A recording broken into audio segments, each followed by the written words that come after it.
Stories of the Companions, Chapter 6, H. Umar's wife acts as a midwife. Amir al-Mu'mineen Umar.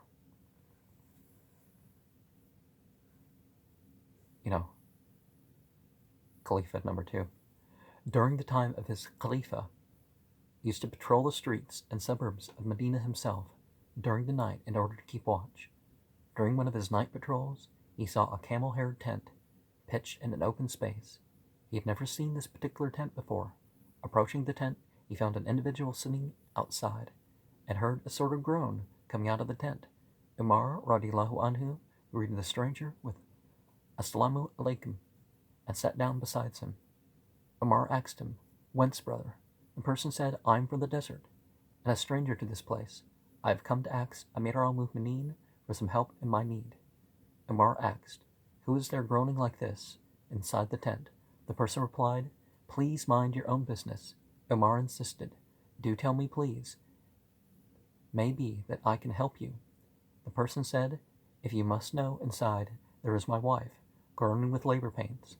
Umar asked, "Is there anybody else to attend her?" The person said, "No one." Umar radiyallahu anhu thereupon got up and hurried homeward. He broached the subject to his wife, Kulthum radiyallahu anha. "Allah has brought you an opportunity to receive great blessings," she asked. "What is it, O Amir al-Mu'mineen?" Umar said, "Out there a poor woman of the desert is in labor pain, with none to attend her." She said, "I'm ready to attend her, if it may please you so." Kulthum radiyallahu anha was, after all, the daughter of Fatima radiyallahu anha, and granddaughter of Rasulullah. Umar said, "Then you should make all due haste. Also take a pan, some butter, provisions, and other things needed during the childbirth."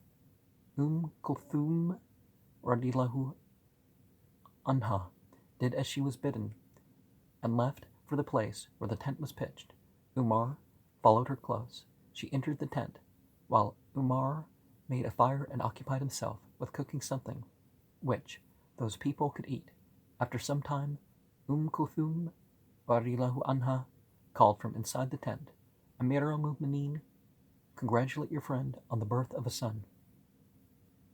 The person was much embarrassed when he heard the title of Amir al-Mu'mineen and realized the position of the person who had been serving him. But Umar radiyallahu anhu put all his fears at rest, saying, "That is all right. There's nothing to worry about." Then he placed the pan near the tent, asking his wife to take it and feed the woman. She fed her and returned the pan. Then Umar radiyallahu anhu asked the Bedouin to take the food, as he had kept awake the whole night. Having rendered this service, Umar radiyallahu anhu returned home with his wife, telling the person, "Come to me tomorrow, and I shall see what I can do for you." Note, is there any king, nay, a petty chief, or even an ordinary middle-class person of our time, who will thus take his wife out at the dead of night and out into the wilderness to attend a poor stranger woman, while he himself gladly engages in making a fire, cooking food? Leave the worldly rich aside. How many of the religious people would do that? We should realize that unless we really follow in the footsteps of those Allah-fearing people whom we claim to look up to as our models, we cannot deserve and wish for the special blessings that Allah bestowed on them.